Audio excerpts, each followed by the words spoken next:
जहां लोकतंत्र नहीं होता वहां कमजोर, अल्पसंख्यक, पिछड़े समुदाय के लोगों को अत्याचार का सामना करना पड़ता है और उनकी आवाज उठाने वाला भी कोई नहीं होता।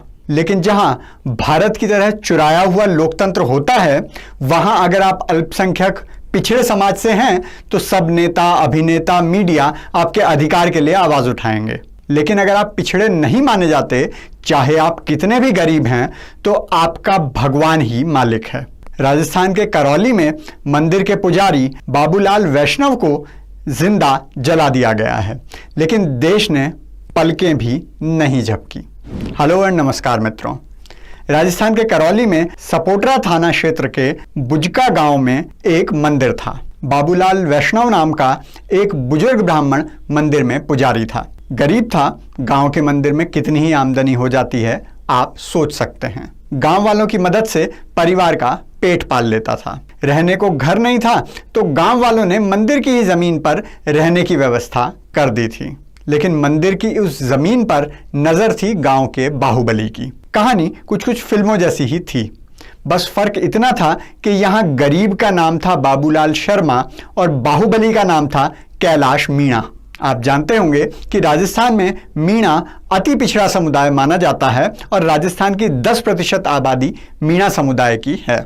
मंदिर की जमीन को हड़पने की कोशिश बहुत समय से चल रही थी और पुजारी ने इसकी शिकायत पंचायत से की थी। पंचायत ने आरोपियों को बुलाकर समझाया था कि जमीन मंदिर की है, लेकिन बाहुबलियों ने बुधवार सुबह मंदिर की जमीन पर छप्पर डालना शुरू कर दिया। बूढ़े पुजारी ने इसका विरोध किया तो उन्होंने पुजारी के ऊपर पेट्रोल डालकर उसको जिंदा ही जला दिया। हॉस्पिटल का वीडियो हमें मिला है, लेकिन वो इतना ज्यादा दर्दनाक है कि मैं यहां आपको दिखा नहीं सकता। पूरा शरीर जला हुआ है, खाल शरीर से अलग दिखाई दे रही है और पुजारी की चीखों में भगवान के नाम के अलावा कुछ नहीं सुनाई दे रहा। आप चाहें तो मेरे ट्विटर पर जाकर वो वीडियो देख सकते हैं, लिंक डिस्क्रिप्शन में है।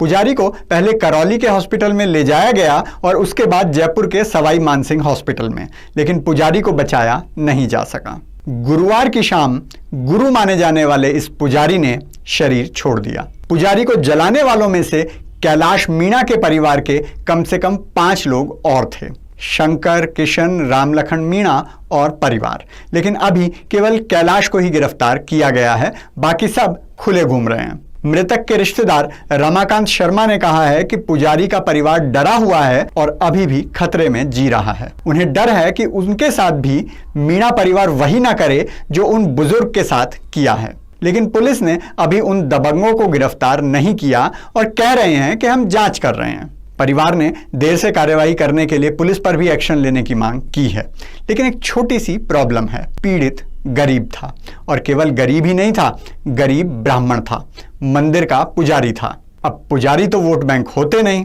अगर पिछड़े समाज से होता तो सारे न्यूज़ चैनल वाले अपनी गाड़ियां लेकर उस गांव में वैसे ही पहुंच जाते जैसे हाथरस पहुंच गए थे।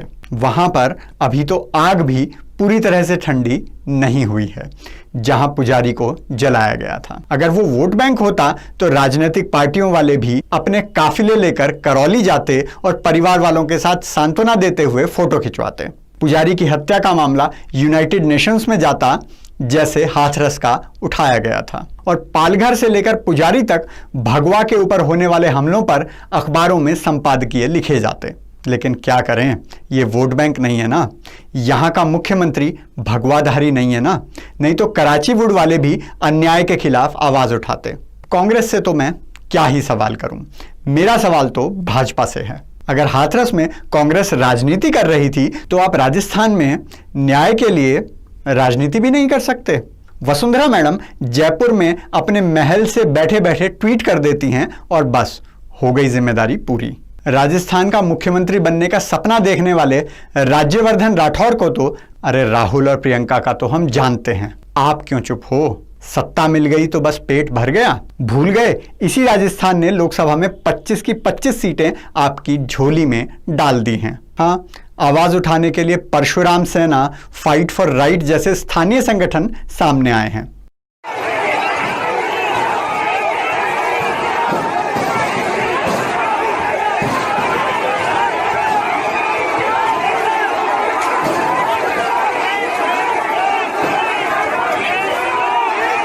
सोचो, अगर किसी मस्जिद के मौलवी साहब के साथ ऐसा हो गया होता तो अब तक शहर के शहर जल रहे होते, देश को असहिष्णु घोषित कर दिया गया होता और देश के प्रधानमंत्री का त्यागपत्र मांग लिया गया होता। विदेशों से न्याय के लिए पैसा आना शुरू हो गया होता और इंडिया गेट पर मोमबत्ती लेकर लोग न्याय की मांग कर रहे होते। लेकिन देखिए बेचारे परिवार वालों की मजबूरी। परिवार के रिश्तेदार रमाकांत शर्मा कह रहे हैं कि पूरा ब्राह्मण समाज गुस्से में है, क्योंकि हिंदुओं को तो शायद गुस्सा आ ही नहीं रहा। ट्विटर पर हैशटैग चल रहा है ब्राह्मण लाइव्स मैटर, क्योंकि हिंदुओं का अपना तो वो था ही नहीं, ना वो मंदिर ना वो पुजारी। इसलिए ना हिंदुओं को न्याय चाहिए, ना देश को न्याय चाहिए, ना देश की राजनीतिक पार्टियों को न्याय चाहिए, ना बड़े बड़े धर्म गुरुओं को न्याय चाहिए। जिसे न्याय चाहिए वो अपने और अपने परिवार के लिए खुद जाकर लड़े। हमें कोई फर्क नहीं पड़ेगा, हम नहीं जागेंगे। किसी ने ठीक ही कहा है, मौलवी होता तो शहरों में आग लग जाती, पुजारी है साहब, इन्हें यहाँ कौन पूछता है।